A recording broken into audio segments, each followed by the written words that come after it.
The speaker for today's webinar is Dr. Mashi Chervinsky. Mashi received his PhD from the University of Maryland at Baltimore Medical School in the Department of Pathology. He joined Xenotech in 1999 and now serves on BioIVT's Xenotech Consulting Services team. Dr. Chervinsky has extensive experience in a broad range of ADME model systems, including methods to study drug-drug interactions between biologics and small molecule drugs. And now it's my pleasure to hand the presentation over to Dr. Chervinsky. Good morning, everybody. Safety considerations for development of antibody-drug conjugates is our topic for today. We will provide introduction to therapeutic modality of antibody-drug conjugates. We'll talk about mechanism of action for ADCs approved by the FDA. We'll talk about drug interaction potential of ADCs clinical payloads.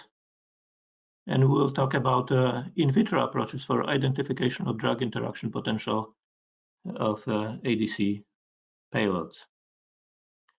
ADCs are great drugs.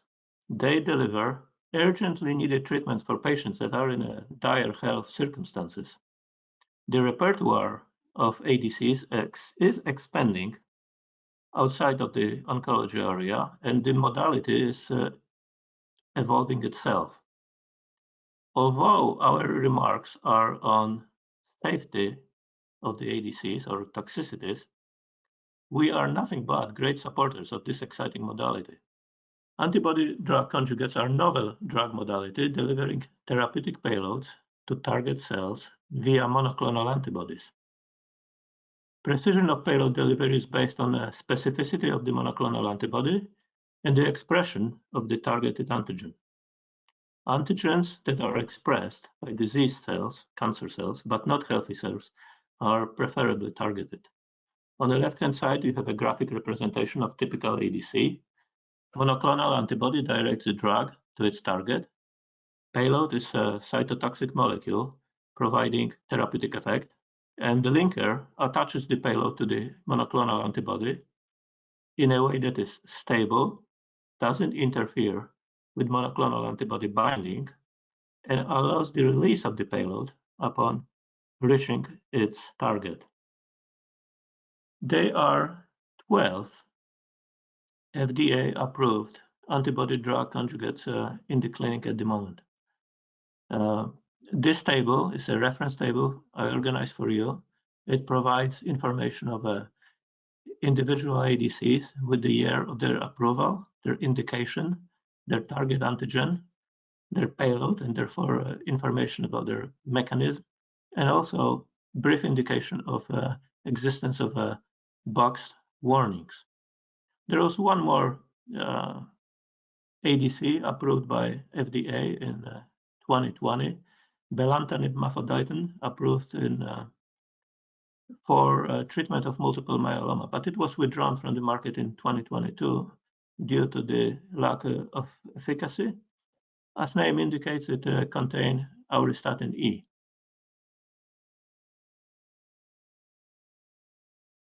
Let's provide a little more information about the individual components or elements that we presented in the table.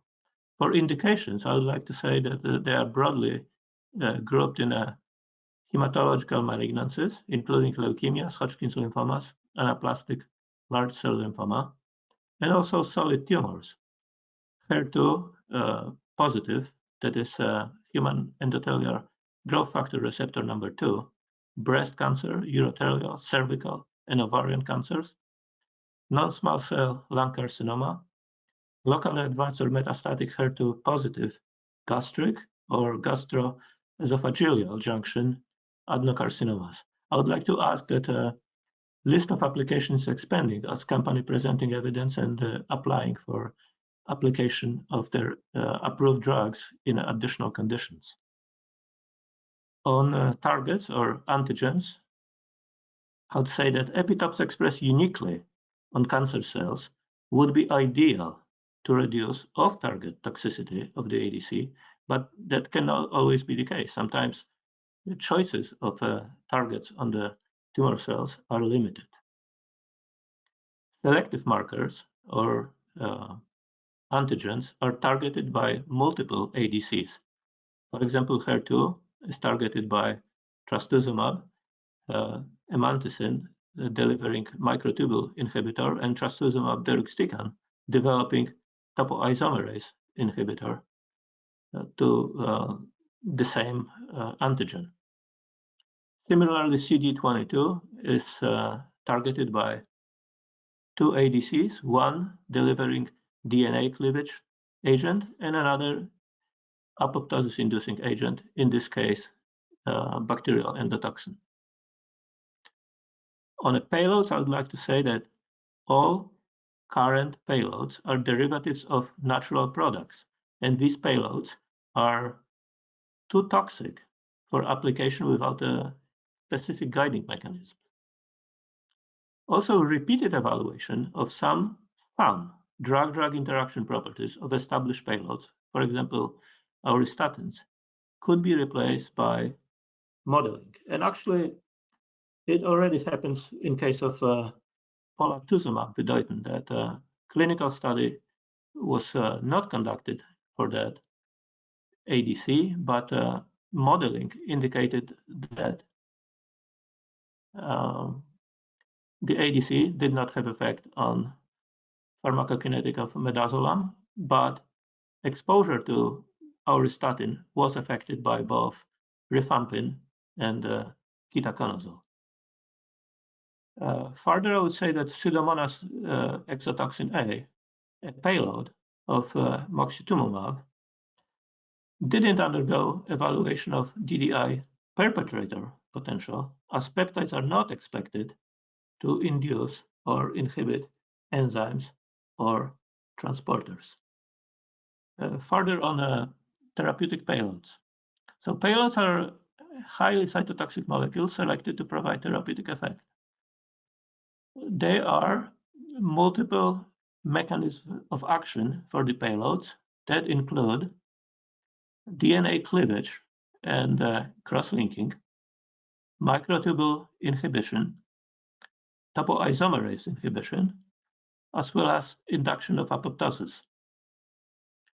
As this is an evolving modality, novel mechanisms are also being developed. They are represented here by DNA alkylation, which is mediated by duocarmazine, payload of trastuzumab duocarmazine, currently being developed by Syntax Biopharmaceuticals. Other novel mechanism is RNA polymerase inhibition, facilitated by molecule of amantinin and present in HDP-101 ADC being developed by Heidelberg Pharma in Germany. Truly novel mechanism of action for ADCs is amplification of anti-tumor response. This can be achieved by agonists of toll-like receptor number 8, as exemplified here by SBT6050, ADC developed by or being developed by Silverback Therapeutics. There are at least two other ADCs developed with that novel mechanism of action, amplification of anti-tumor response. They utilize agonists that not only address toll-like receptor number 8, but also toll-like receptor number 9 by one molecule. For non-oncology ADCs, as this modality is expanding, other therapeutics would be used. For example, antibiotics. They may come with their own toxicological concerns, but hopefully not too severe. Let's take a look at the graphical representation of antibody-drug conjugates mechanism of action. This is a simplified view of it. On the left-hand side, we have a molecule of ADC armed with a 4-molecule of payload. It binds antigen on the surface of target cell, undergoes internalization via endocytosis, Therefore, it enters endosomal lysosomal pathway, finds its way to lysosomes when it's degraded by lysosomal enzymes. Further, it finds its way out of the lysosomes into cytoplasm, and portion of it finds its way to location of action, that is in a nuclei, when it can interact with the nucleic acids and microtubule systems. And that should straight lead to the apoptosis and death of a target cell. Information presented on this diagram suggests that ADCs are specific, safe, and effective drugs. But our remarks are on the toxic side effects of ADCs. It is our tendency to present at least some of the information that we have in a way that supports our hypothesis and hopes for ADCs. And this is an example of this type of presentation. But if we want to understand opportunities for toxicity or opportunities to improve or reduce toxicities associated with these modalities, let us take a look at a more detailed picture of mechanism of action of ADCs. Considering mechanism of action of ADCs in more detail allows us to appreciate complexity of this modality and potential sources of observed toxicities. Starting from the top, we see molecule of ADC considering a receptor-mediated entrance to the cells. In the middle, in dark brown, there is a targeted antigen. This is desired way to access target cells. But there are other receptors, such as Fc gamma receptors or TLR receptors, C-type leucine receptors, that also are present on normal cells and under certain circumstances can facilitate uptake of ADCs. This is obvious toxicological concern that cells that do not necessarily express targeted antigen will be addressed by the ADC. On the left-hand side, we see non-specific endocytosis, which is another mechanism in which intact ADC molecule can be uptaken by the normal cell. Further down from it, we see case of payload being deconjugated in plasma, and it again can enter normal cells, either by micropinocytosis, by passive diffusion, or perhaps even by transporter-mediated process. That presents another obvious toxicological concerns. Intact ADC molecules finding way into the cells are transferred into endosomes. Some of the endosomes are serving as recycling endosomes, and they are equipped with a FcRn receptor, and FcRn receptor can bind intact ADC molecules and recycle them out of the cell. Other endosomes are evolving into lysosomes, in where ADCs are degraded by multiplicity of degradative or lysosomal enzymes. From there, portion of payload finds its way to nucleus or other locations of its action, but the rest of it, again, can be expelled from the cytoplasm to the outside of the tumor cell or a normal cell, to the microenvironment of that cell. It is a recognized effect of escaping payload that it affects normal cells in microenvironment of tumor cells and compromises or destroys them. In that case, uptake of a payload that escaped the first cell it entered can be facilitated by passive diffusion or by certain transporters that may be expressed on the non-target cell. box warning that are assigned to 75% of ADCs remind us that these drugs are associated with severe toxicities. It is expected that these toxicities are mediated by multiple mechanisms. They cannot only be related to, let's say, one particular type of payload.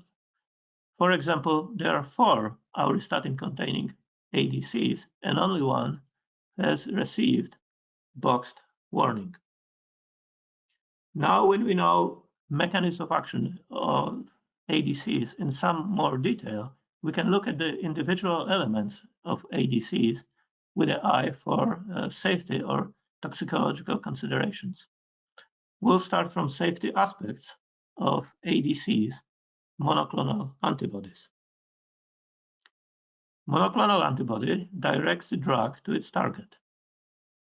Epitopes expressed uniquely on the cancer cells would be ideal to reduce off-target toxicity. Safety consideration related to this property is that ADC binding to and destruction of normal cells can occur according to some of the mechanisms that we presented on the diagram slide. Antibodies with rapid internalization upon binding to the targeted epitopes are preferred. Safety consideration related to that property is that some of them are not rapidly internalized, and therefore window of time for release of the payload into the circulation is extended. ADC is on the top or on the surface of the cell, but it's not immediately entering inside of the cell. Effector functions of the monoclonal antibodies can also contribute to efficacy and or toxicity. Safety consideration is that antibody-dependent cell-mediated toxicity can affect normal cells, in addition to the payload that may be delivered by ADC. Although antibody-dependent and cell-mediated cytotoxicity can be a part of a therapeutic effect as well. When we face the situation of not super specific delivery of ADC to the target cells, let's say due to the not ideal expression of the antigen, bispecific antibodies come to mind.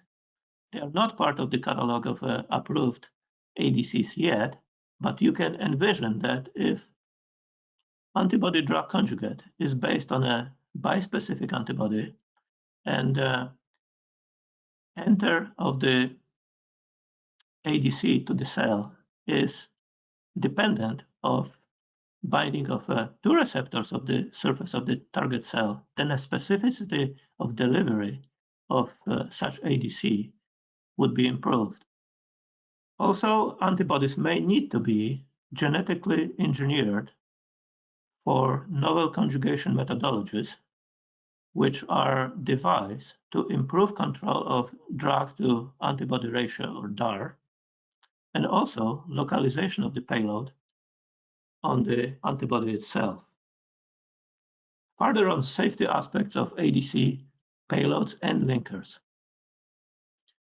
Payload is a cytotoxic molecule providing therapeutic effect. Drug transporter substrate potential is related to safety considerations. Bystander cell killing can be enhanced by drug transporters that can uptake payload and are expressed by normal cells in tumor microenvironment or anywhere else in the body. Also, high hydrophobicity of the payload can be associated with a safety consideration. Passive diffusion of the payload into normal cells can enhance off-target toxicity. Linkers. Linker attaches payload to the monoclonal antibody in a way that is stable, doesn't interfere with the monoclonal antibody binding, and allows the release of the payload upon reaching its target. linker technologies contribute to stability of ADCs in plasma and uniformity of DAR, two important determinants of ADC safety. Cleavable and non-cleavable linker are associated with a safety consideration based on catabolism or stability of the linker. These properties can be evaluated in plasma and in human lysosomes, including reagents representing specific tumor types. It is expected that linkers would be stable in plasma environment, but able to release intact payloads in the lysosomes. Lysosomes contain a large number of catabolytic enzymes. Currently, emphasis is on catepsin proteases, serine catepsins, aspartic catepsins, and cysteine catepsins. Lysosomal acid lipase, sulfatases, nucleases, and other enzymes are also present there for degradation of ADCs and other molecules that need to be degraded inside the normal cell. Payload-linker interactions. We can view certain toxicities as a result of interaction between a payload and linkers. Here, let's focus on linkers. For cleavable linkers, a release of the free payload into the circulation is a toxicological concern. For non-cleavable linkers, prolonged circulation of intact ADC and late release of the payload in variable locations can be of toxicological concern. This is information that was suggested at a recently completed annual meeting of the European Society of Medical Oncology, that non-cleavable ADCs or non-cleavable linkers may contribute to ocular toxicity. When we look at the labels or box warning labels, two ADCs are associated with ocular toxicity. Tisotumumab vedotin, developed for treatment of metastatic cervical cancer, is using a tissue factor as its antigen, and it delivers auristatin E microtubule inhibitor via cleavable linker. Mirvetuximab sorbatansine is developed for platinum-resistant ovarian cancer. It utilizes folate receptor alpha as its antigen, and it develops mantisoid DM4 molecule, which is also microtubule inhibitor and also developed by cleavable linker. Data on the ocular toxicity of these two ADCs most likely is not complete because it does not contain information for ADCs in development.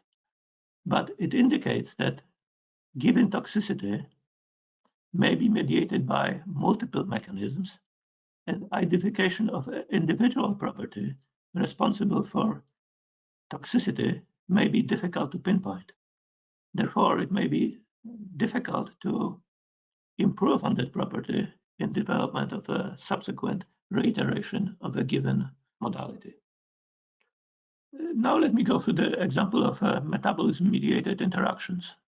This example involves in vitro generated data of reaction phenotyping, CYP enzyme induction and inhibition, as well as transporter substrate potential, and it's in reference to auristatin E. Bendruximab vedotin, approved in 2011, for this drug, we indicate that drug-drug interactions involving antibodies are typically limited, but the cytotoxic agent portion of ADC can be subject to metabolism-based drug-drug interaction. Auristatin E is substrate of CYP3A and P-glycoprotein, pointing out to victim potential, and it's also a potential inhibitor of CYP3A, but not other CYP isoforms. Auristatin E is not enzyme inducer. In clinical study in patients, bendruximab vedotin did not affect pharmacokinetic of midazolam, a sensitive CYP3A for substrate, indicating that modality is not having a perpetrator potential. And that perpetrator potential demonstrated there includes intact ADC as well as auristatin released from it and circulating freely in the plasma. In this study, rifampin, an inducer of CYP3A4, decreased plasma exposure of auristatin E, and ketoconazole, CYP3A4 inhibitor, increased plasma exposure of auristatin E. This is in line with what is expected based on the fact that the payload is a substrate of CYP3A4 enzyme. I'd like to add that at least a portion of auristatin E that was measured in plasma in that study at a certain point entered the cytoplasm of tumor cells or the hepatocytes, where it was either metabolized or left the cells intact by passive diffusion or transporter-mediated efflux. And that occurred by the processes that we indicated on a detailed graph representing mechanism of action of ADCs.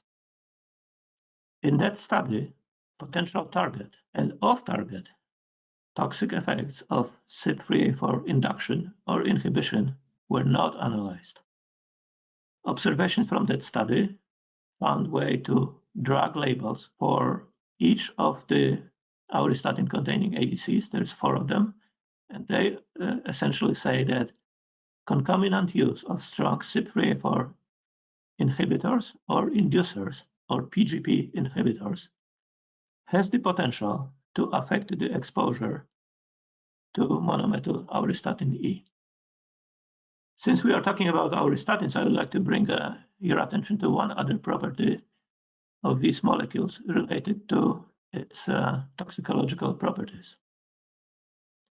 In solution, auristatins exist in equal mixture of 2 conformers, cis and trans. Only the trans isomers or isomer is biologically active, and the isomerization process, that is conversion of cis to trans, is slow. This significantly diminishes the efficiency of the payload and corresponding ADCs and raises concern over drug safety. For example, you think you have an active molecule at DAR 4, but it perhaps is really only half of that.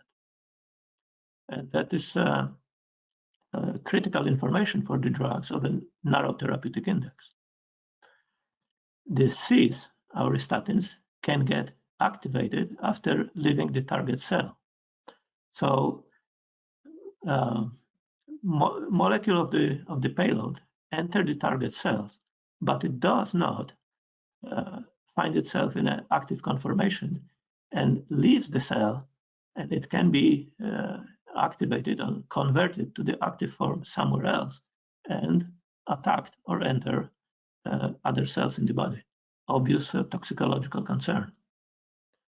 The potency of the auristatins would be enhanced and safety improved by decreasing the amount of the biologically inactive isomer, either by stabilizing the trans isomer or destabilizing the cis isomer.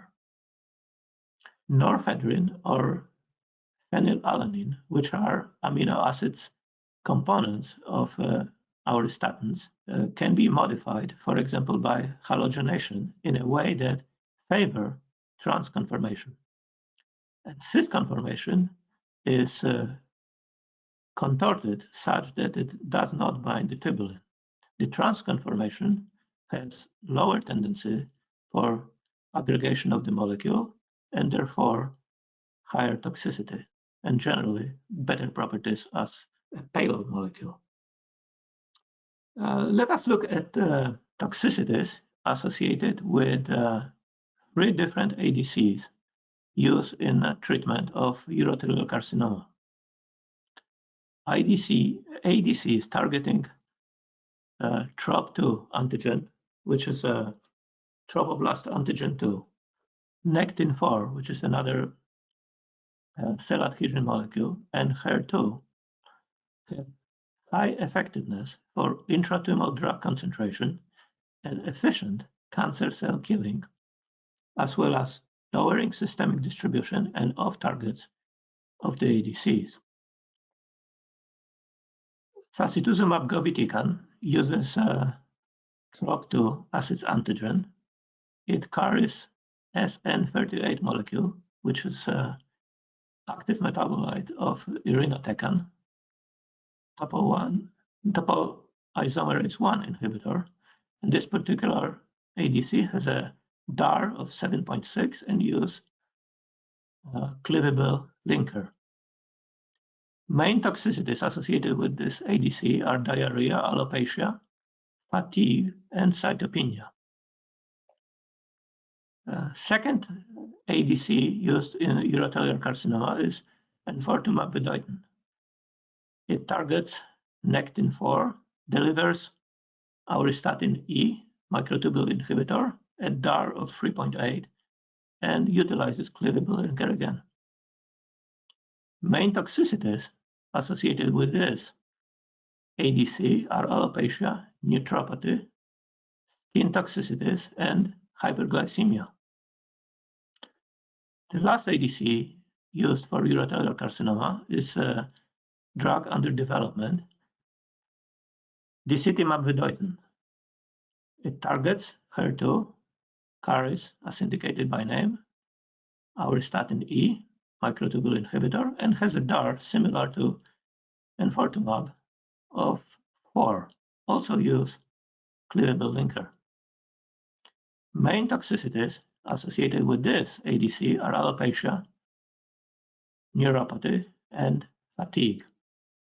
Let's make a comparison between main toxicity of those. For sacituzumab govitecan, we see cytopenia being a toxicity unique in this disease to that ADC. We know that SN38 is an active metabolite of irinotecan, and irinotecan is a drug associated with cytopenia and toxicity to the bone marrow. Therefore, cytopenia associated with this particular ADC is understood, or can be understood, as an extension of the toxicity of the active metabolite of irinotecan. For two other vedoitins used in urothelial carcinoma, we see that neuropathy and alopecia are common toxicity, but skin toxicities are only present in enfortumab vedotin. So skin toxicities and hyperglycemia differentiate toxicities for the same tumor type, delivering the same payload with the same or very similar drug antibody ratio and the same cleavable type of linker. We can speculate that expression of antigens associated with action of these two ADCs or effectiveness of these antibodies in binding them may contribute to these specific toxicities. If we look at tissue expression on enfortumab vedotin antigen, Nectin-4, we recognize that Nectin-4 is about 4 times higher in normal skin than in urinary bladder. Skin toxicities are side effect of enfortumab vedotin, but not disitamab vedotin in urothelial carcinoma patients. Expression of HER2 in skin is only 1.6 times higher in normal skin than in a normal bladder. So that points out that it's likely that the expression of this antigen leads to the skin-specific toxicity.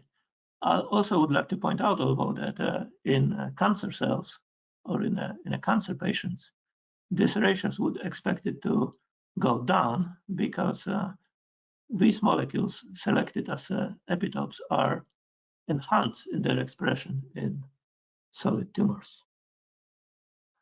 Regulatory guidance for safety evaluation of antibody-drug conjugates is given in International Council for Harmonization M12 guidance. The guidance is expected to be adopted in the United States in the first half of 2024. Two important points are made in the document.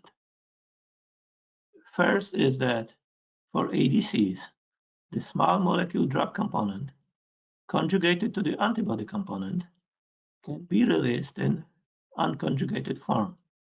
We saw it by the mechanism, and we saw it in a case of one of the in-human studies we presented.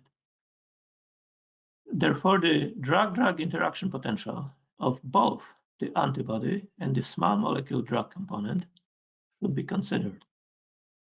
In many cases, however, the systemic concentration of free drug might be too low to act as a perpetrator in vivo. In the clinical study of brentuximab vedotin that we discussed earlier, we saw illustration of concern about perpetrator potential of the payload. In that study, the ADC did not have effect on the pharmacokinetic of midazolam. The drug-drug interaction potential of intact ADC or the antibody itself is not discussed in this guidance document, although it is expected to be of low potential. The antibody is catabolized to small peptides in individual amino acids and therefore does not have a potential to induce or inhibit enzymes or transporters. Also, intact ADC holds the payload sterically hindered and away from the drug metabolizing enzymes or transporters. Additionally, these are not necessarily expressed in plasma. Some metabolizing drugs are expressed in the plasma, but majority of them is confined to liver. The second point offered by this guidance is that it is important to understand the formation, distribution, and elimination kinetics of the small molecule and to assess the systemic exposure of the small molecule drug component of the ADC. It may be necessary to evaluate the small molecule component as victim drug if increased level of free drug may be associated with safety concern. This point presents concern for payload being a victim of drug interaction. Sacituzumab govitecan, drug that we mentioned before, carries payload of SN38 metabolite of irinotecan. Irinotecan molecule is presented on the left-hand side, gray arrow pointing to side of hydrolysis by carboxylic esterases and also formation of glucuronide. This drug, Trodelvy, is antibody-drug conjugate, of course, of SN38, is approved for breast and urothelial metastatic cancers with a warning. And this warning is a repeat or extension of the warning associated with irinotecan, which lists myelosuppression as a major toxicity of this drug. Hepatic UGTs 1A1 and 1A9 can inactivate SN38 by formation of glucuronide, and the patients carrying UGT star 28 allele, particularly homozygous, are at higher risk for neutropenia, febrile neutropenia in anemia, since STAR28 allele is associated with reduced activity of UGT1A1 enzyme. Therefore, the labels indicate to avoid concomitant use with UGT1A1 inhibitors or inducers. Here at BioIVT, we have a strategy related to characterization of the ADC payloads. We start from identification of major metabolites of the ADCs in plasma, lysosomes, hepatic or tumor subcellular fractions as may be needed. It follows by evaluation of major catabolites as victims and as perpetrators of drug interactions, with the studies listed here and later on the next slide. It culminates with the evaluation of in vitro data according to the guidance recommendations. In vitro studies of drug interaction potential of ADCs are focusing on metabolism-mediated interactions. We ask a question, is the payload a substrate of drug metabolizing enzymes? And to answer this question, we conduct metabolic stability study, interaction phenotyping studies. We conduct them in hepatocytes, microsomes, or recombinant enzymes. We ask a question, is the payload an inhibitor of drug metabolizing enzymes? And we evaluate direct and metabolism-dependent inhibition of CYPs and potentially UGTs. These studies are conducted in microsomes and hepatocytes. Is the payload an inducer of drug metabolizing enzymes? We conduct CYP induction study in hepatocytes from free donors in fresh cultured hepatocytes. We also addressed transporter-mediated interaction potential. We ask, is the payload a substrate of drug transporters? We conduct drug transporter substrate potential studies in cell lines and membrane vesicles. We ask a question, is the payload an inhibitor of drug transporters? We conduct drug transporter inhibition potential studies in cell line and membrane vesicles. There may be cases that metabolite-mediated interactions will be of concern. Questions analogous to the payload molecule questions may need to be answered for the metabolites of the payload, and it could be done with multiple systems. Before I say thank you to you, I'd like to offer certain conclusions. First, ADCs are great drugs, offer great promise, and already deliver substantial help to severely ill patients. They have individual novel challenges associated with the very high toxicity of the payload molecules. They also are very complex modality. Therefore, the toxicity observed in the clinic are very likely results of interaction of different elements of the ADCs themselves, disease process, and individual characteristics of patients. And lastly, some of the critical properties of ADCs can be evaluated in vitro. At that, I would like to thank you and encourage you to submit your questions, and I'll be happy to look at them and address them individually. Thank you again for your attention.